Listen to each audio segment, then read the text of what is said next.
We're going to try to do another screen recording here on the second part of Describing Matter, Section 1, and we're still in Chapter 1. And I have up on the screen here, physical property, characteristic of a pure substance that can be observed without changing it into another substance. So we're going to write some examples down. I'll pause, that way you can copy this down.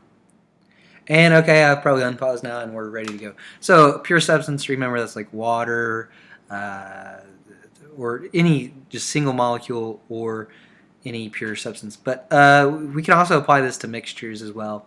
We can really apply a physical property to anything, because physical property is we're just going to look at the thing and we're not going to change what it is. So we could have a, I don't know, a car.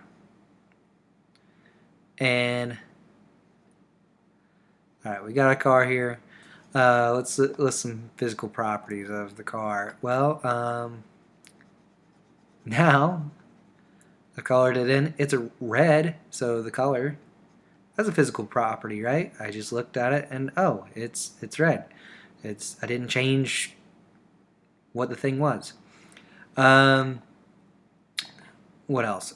We could also bend the metal that's on the car, so we could take the bumper off and we could bend it, or we could take any metal and it's copper wire or whatever. Yeah, I'll switch my substance here. Let's say it's copper wire. Let's say we bend this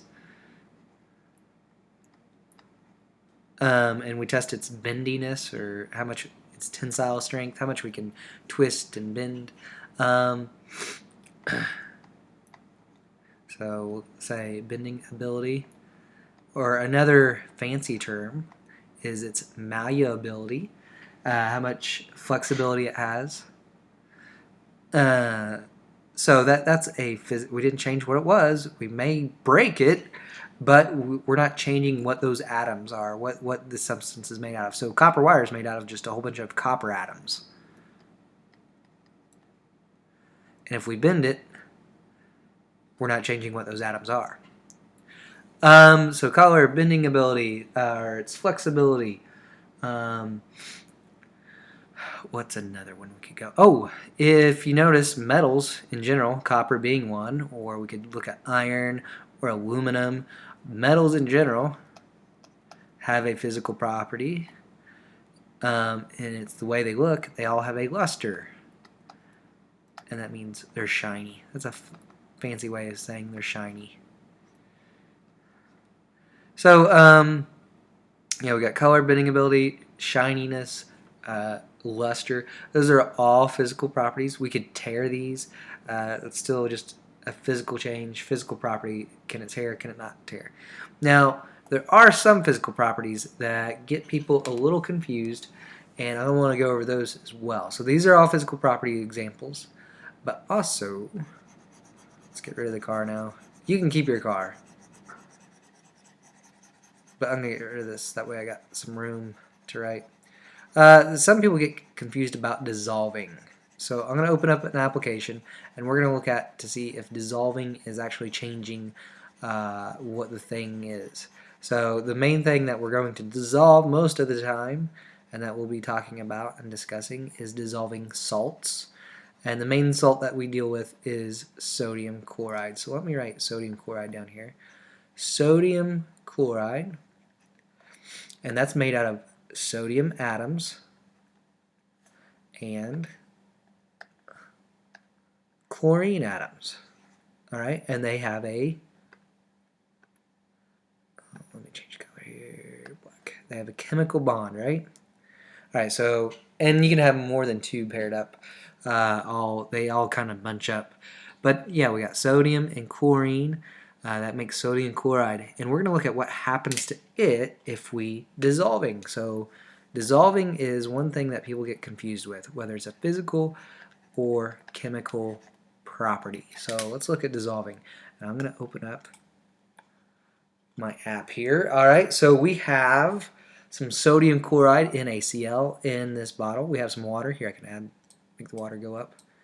If you're wondering how I'm doing that, so of course I'm using a sink. That's how I'm making the water go up. Okay, so Let's add some sodium chloride in there, NaCl. Cha, cha, cha, cha, cha. And it's going to dissolve. And notice, I can only add a little bit.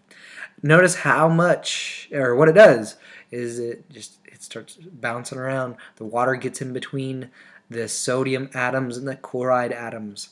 So this is dissolving. Now you might say, well, Mr. Kasinger, they separated. So this is a chemical change. Nope, watch. Okay, I'm going to cause some evaporation, meaning we're going to get rid of the water. So let's get rid of the water.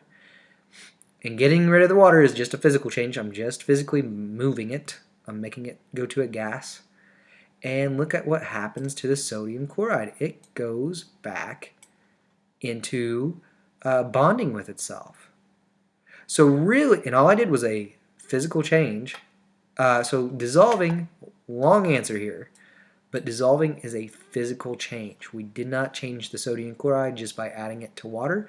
It got in a mixture and floated around, but we did not change the sodium and chloride atoms, and they stuck back together once we got the water apart away from them.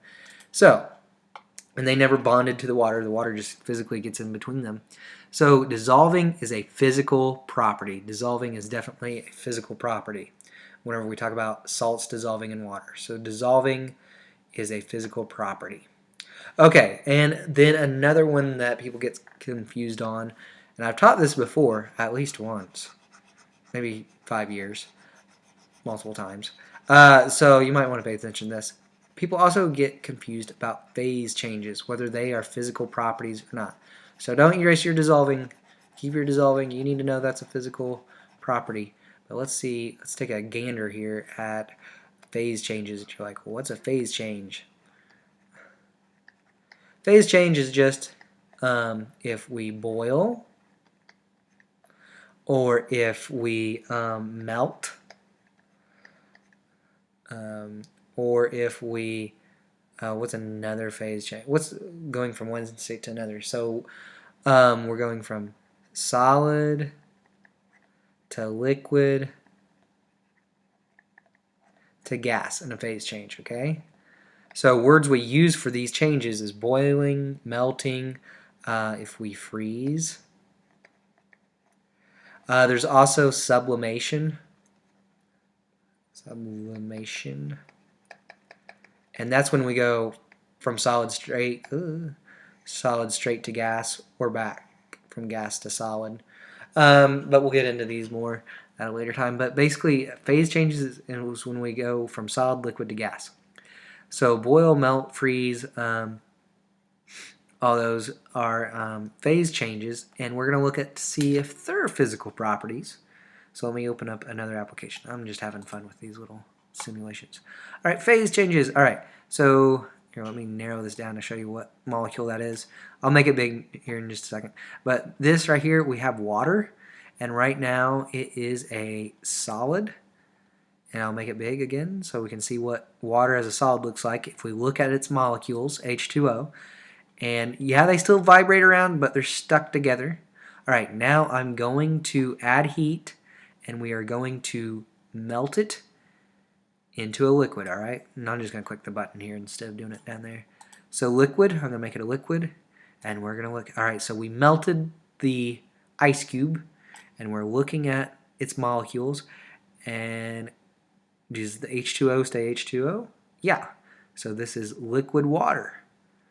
We did not change what it was. It's still H2O. All right, so we can go and do another phase change. We're going to start to boil it and turn it into a gas. I'm going to do the easy way. And we look at it again. They are still little H2Os. They're moving a lot faster now, but they're still H2Os.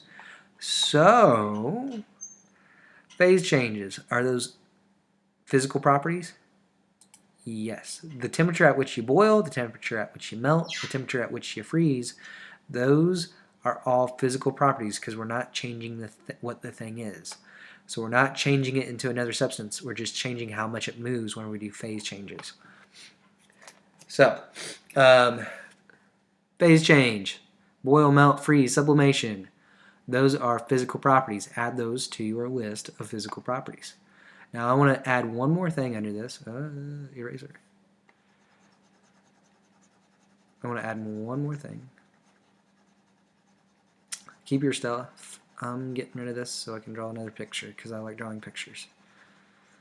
Alright.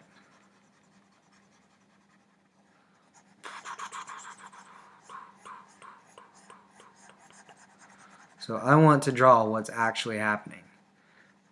And you should draw it too, because drawing is fun. It opens the soul to creativity. Hope that's deep enough for you today.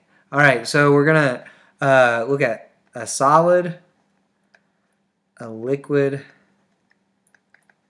and a gas on the atomic level. So remember how we represent atoms. We can do the fancy way.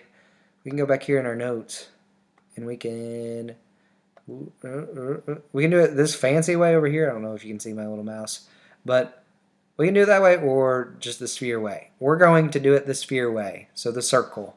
We're going to make circles and we're going to draw we can call this is neon. Alright, we're going to draw neon atoms as a solid, liquid, and gas. So if it's a solid, here's what neon atoms would do.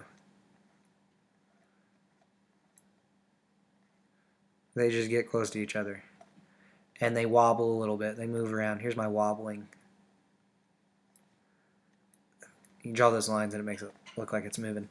Alright, so they're shaking, but they're not going around real fast. Now, if we turn it into a liquid, liquid neon, well, it's still neon atoms. They're just moving a little bit more now. Draw those lines bigger. It's moving more, but they're still neon spheres, alright? They're still neon. It's still neon atoms. Alright, beautiful picture. Please draw along. Alright, so then we got a gas, neon gas. It's still going to stay neon atoms. They're just going to move around like crazy now. And I'm going to draw arrows showing them moving around crazy. And they're going to spread out. So, phase changes. Solid, liquid to gas, gas to liquid, liquid to solid. Those are phase changes. We're not changing what the thing is as far as what it's made out of. The neon atoms as a solid, well, if we change it to a liquid, they're still neon atoms. So this is a physical property. The temperature at which you boil. So boiling would be going from liquid to gas. Or at the temperature at which you freeze. And then melting is going from solid to liquid. Melting. And I forgot one. Oh, when we go from gas to liquid, that's condensing. Right? Condensation. Alright, so those are all phase changes. And they're all physical properties. Okay, we'll pause there. That was quite a bit for physical properties.